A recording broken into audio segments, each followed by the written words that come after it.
everybody, and welcome. I am Bricker Boom, and it's time for us to go ahead and hop back into the Last of Us TV series. Now, the last episode ended with the death of Sam and Henry, and this episode begins a little bit different. Now, it shouldn't need to be said, but as always, spoiler alert is ahead.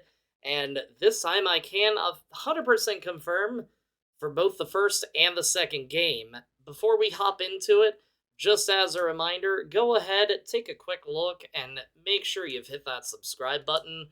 We're steadily working our way towards 1,000, and any follows can definitely help. I'd appreciate it. I won't keep you waiting too long. Let's go ahead and dive on in. Now, I wanted to stop here because in the game, there is the time skip. However, it's fall in the game, but in this case, it looks like that they've already decided to go ahead and hop into winter. Probably because of the end of this episode. They're going for a more realistic approach with everything, which I can 100% understand and agree with. So I have to imagine that that's why. Ellie. Oh, wow. Alright, so I don't know who these characters are, but I am absolutely in love with this woman. I understand that they are probably going to be a complete one-off. However, I love her attitude, the lines that she was given, the delivery, everything about it.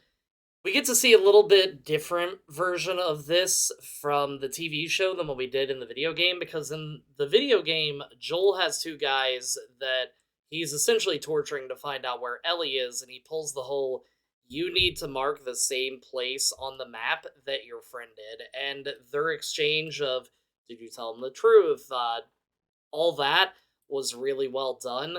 I still hope that Rick gets... one of these days, I will make sure not to mix up Joel and Rick, and I will get my fandom straight. Today is not that day, but one of these days it'll happen. I still hope that Joel gets that scene, because it was a very badass moment. I understand that this Joel is quite a bit different, but in the video game, that was one of my favorite scenes. They're Firefly people? So this is something that I'm very curious about, because the Fireflies are known pretty wide and far as a anti-establishment type of militia group. So I'm just wondering how affected these particular people are by the apocalypse. It's obviously a very big change from the video game, but I like the fact that we get to see some people that aren't completely bloodthirsty and ravenous and are just honestly living their life, just having an okay time. Now, this is a little bit different as well, and again, it is certainly a difference between the game where you're a gun-toting badass and this where he's human. He's essentially just having these panic attacks because I think he's starting to realize, holy, bad word, Batman, I'm attached to this person. And just seeing this more human side of him, I'm really enjoying. And it scares him. And understandably so. Everybody that he's met along the way, he's essentially lost up to this point. They literally only have each other. Cold air. All of a sudden. Now, see, that's not a bad lie, because I did find out when I was younger that older people, if they go from hot to cold, cold to hot, that sudden temperature change can actually cause them to have a heart attack. So stay safe, friends. They're crossing the morning. Now, we do see them cross a lot of land. Once again, it's to save time more than anything else. But we're getting close to the dam area. I like the fact that they're still trying to keep the main locations in while still keeping the story moving. The only thing that I was kind of hoping for is that we would get to see a little bit more of the survival side. I understand why they can't do that, but I would have liked to see a little bit more of the world and the actual threat, both infected and people. We don't really get to see that too much, so I'm just kind of wondering if they're trying to budget save for the entire finale, or what. I understand this has got to be more realistic, but I figured we would have seen somebody along their travels, you know? I like this because it is showing the scavenging side. I'm sure we all remember doing this in the video game. The one thing I want to go ahead and deposit to you, because I couldn't find anything really on Google that confirms one way or the other. Does duct tape hold up that long? My wife brought up the question yesterday, and I'm like, I'd assume so, but I don't know. So if you know, drop it in the comments below. An old farmhouse, some land, a ranch. Now, I wanted to point this out because Ellie and Dina, and I'm going to try to find the clip and play it here. Onward, Shimmer. How you doing back there? Getting homesick? A little bit. You? Same. Miss having a roof over my head. You know, I've always dreamed of fixing up a farm just outside of Jackson. Why wouldn't you stay in town? I don't know. Had a very similar conversation in the video game about what type of lifestyle they wanted to live after this was all said and done. And I have to imagine the reason that it's being brought up here is because it influences the second game directly. So I like the fact that they're kind of fleshing this out for Joel's character because it's going to make more sense later on. It's just going to be one of those tiny Easter eggs that, unless you've been paying attention to the dialogue, you're probably going to miss, unless you're like me, who is obsessed over this game for the past 10 years. Best astronaut name ever. Now, this is, again, in regards to the second game, we do find out that Ellie wants to go to space. She wants to be an astronaut, ride in a rocket, do all that stuff. It's one of the most heartwarming scenes in the second video game. Highly recommended. Ignore all the bad stuff that happens before and after. Just focus on that birthday scene, and I promise you'll make it through the other side happy. I woke up early. You were passed out, so I took second watch. You gotta wake me up if that happens. I liked this because it's, again, one of those situations where it's showing that he's human. Because in the last episode, we kind of started to see that where he was trying to stay awake. It took its toll on him because now he's having those troubles staying awake. Now, I understand, again, 3 months have passed, but if you're running yourself ragged 24/7, it's going to be damn near impossible to take care of yourself properly. So I like the fact that this is a thing. We don't get to see very many calm, collected places like this, but I just like the fact that it is just the two survivors wandering. I don't know what it is about it, I enjoy it.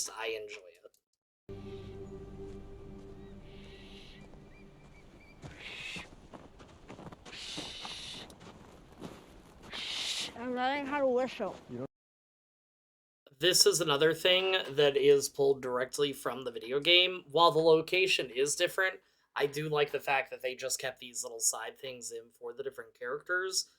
Unfortunate pause moment with how she looks at the moment, but it was a very endearing scene to see after the hardships they've gone through in the recent episodes. Why do they call it dressing?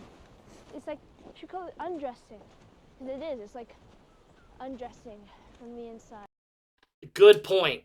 I've never understood that, and somebody finally put it into words. Damn. Damn indeed. And we definitely saw this in the video game. The only difference is, in the game, Joel tries to lie and make up why the electricity works the way it does. In this case, he immediately says, I don't know. And Ellie rebuttals with, you could have lied and I would have believed you and not known any better. And that made me happy. We ain't looking for any trouble, we're just passing through. Now, this is completely different from the game. See, in the game, Joel and Ellie approach the community and they get stopped at the gate. Obvious reasons why. In this, they get surrounded by these people, sniffed out to make sure they're not infected.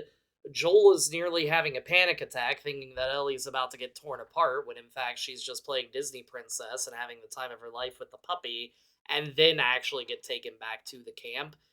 Very big difference, but not one that I think harmed the story in any way, shape, or form. I actually like how they've done it, showing that they are a well established community, sending out scouts, things like that, to make sure that nobody unsavory gets inside the camp. We didn't have it as put together in the first game. Most of that came with the second game. So I just like the fact that they're kind of merging the two a little bit together. I'm very curious because of how much the community is built if they're going to do that 3-year time skip between the first and the second game, because technically Bella is a little bit older than what she's actually playing, so I don't know how they're going to work that out, but I'm very excited to see what happens.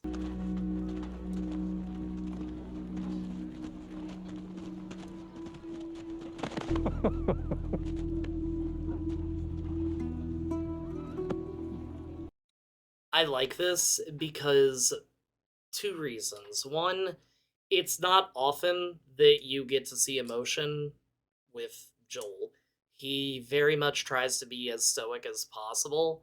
Secondly, and a much sadder reason, is Ellie realizes that she doesn't have anybody to make her feel this way, and it's just she doesn't even have to say any words, just her facial expressions is very, very, very good acting on her part, realizing that she doesn't have anybody that she feels like that. There's nobody that she's going to be running to embrace in a hug. The only person that she really cares about or knows at the moment is Joel, and he's very distant with her even now. They're only just now starting to bond some. Ellie. I just Ellie doesn't know any better. She was raised in the QZ. She's probably survived off mostly rations her entire life. This probably is the first real meal that she's ever actually had.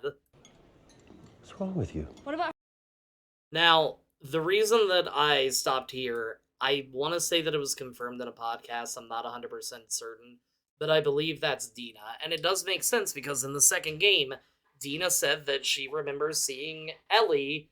It's nice to have a place we call home, right? Yeah. When I first got to Jackson, I was so overwhelmed by all the people. I was overwhelmed by all the food. I remember my first week just gorging myself. Stuffing food in all my pockets for later like it was gonna run out. I saw that. You did not.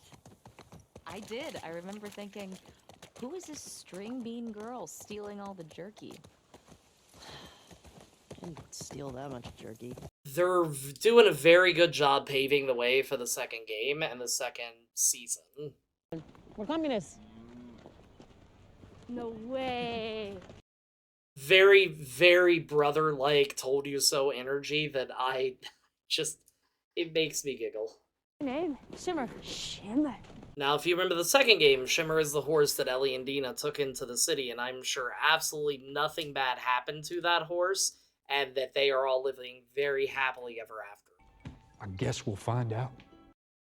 I like this because, one, it is doing some of the stuff from the video game. We do see them kind of starting to argue and bicker a little bit because it's very...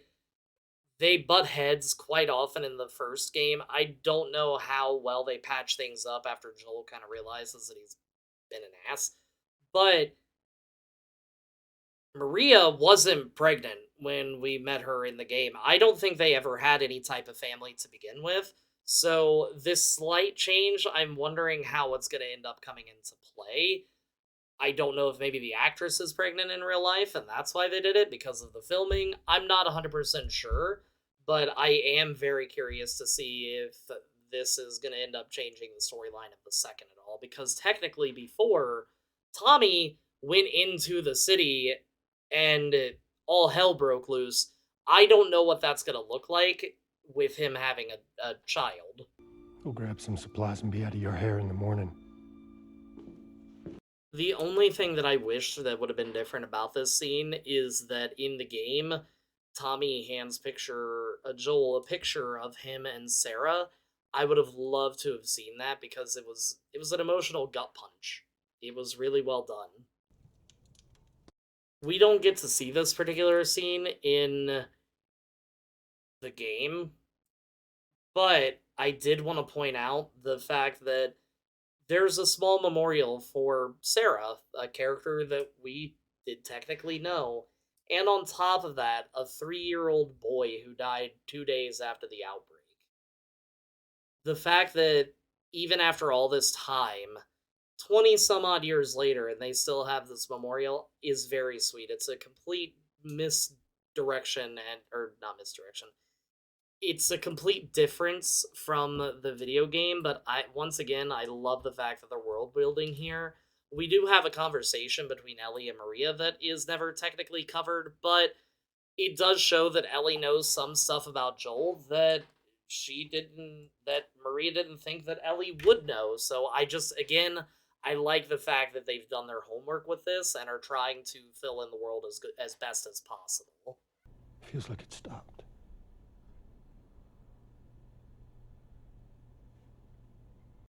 I love this scene. It wasn't something that was ever really discussed in the game. Joel was saying essentially he just wanted to get rid of Ellie and didn't really go into it.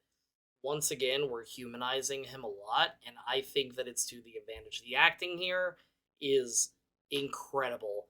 I don't even care at this point that this is supposed to be a series just discovering the differences between the TV show and the video game.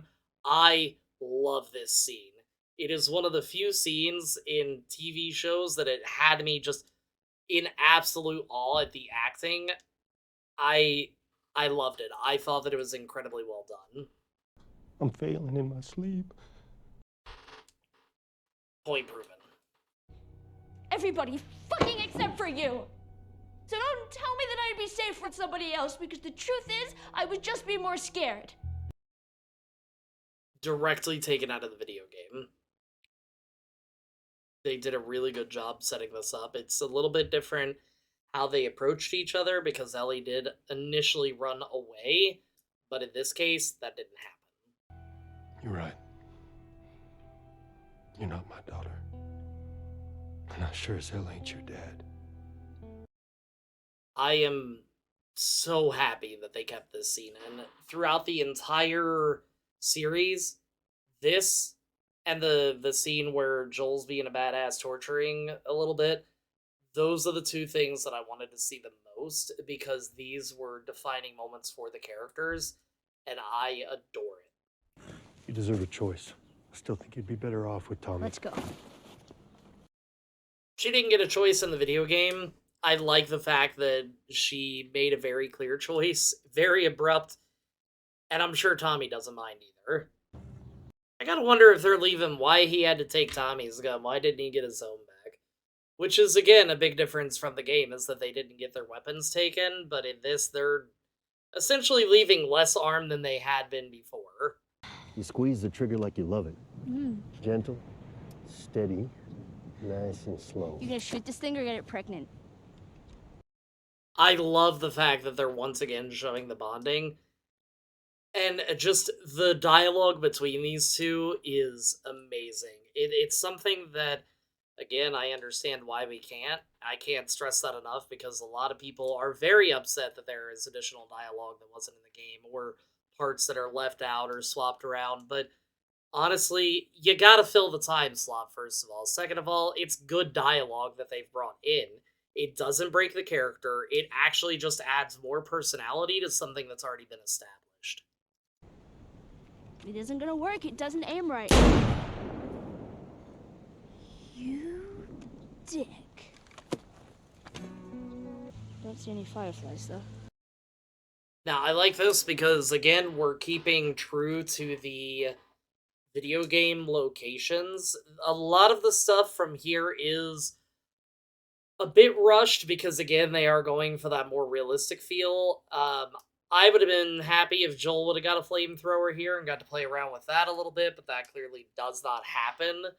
They're doing a very good job at trying to keep this evenly paced, but also still going quick enough that nobody loses interest in the meantime. The only episode that would be considered kind of dragging on, as much as I love it, would have been episode 3, just because they didn't actually... The only thing that happened was they got the battery and left. But the story that was told and the fact that we got to see a little bit of backstory between Joel and Tess more than made up for it. Why is that funny? We gotta sing something now. No. See, I like this. It's again taken directly from the video game where Joel admits that, yeah, he wanted to be a country singer and Ellie pestering him to sing something. Again, taken directly from the game. One thing that I'm happy that they included this is because it does give me hope that we're going to see giraffes in episode 8. If I do not see giraffes and her getting to pet a giraffe and hang out with it, I am going to lose my mind because that is the secret third thing that I wanted so badly in this TV show because it was a gorgeous scene. Maybe in all that research they turned into fucking monkeys. Taken from the game. Now, one thing that we do find out, we don't get to explore, but in the game, we find a recorder where one of the scientists was left, got bit by a monkey that had actually been infected, and out of fear of turning infected himself, he did commit Sudoku. I say that because it's not trying to disrespect anything, I just don't want the bots swarming down on me. Now, the one thing that I'm very curious about, we don't find out in this episode, I'm very curious if these are related to the raiders that we had seen back in episode 5. I'm not 100% sure. In the game, they're directly related, from my understanding. I could be wrong, but that was always the connection that I made. If I am wrong on that, again, go ahead and comment down below. Much more realistic than falling from a second story, getting impaled on a piece of metal that's sticking up. I'm more than okay with this change. The only thing is, Joel, baby, why did you pull it out? You know that makes you bleed quicker. Joel, you gotta get up.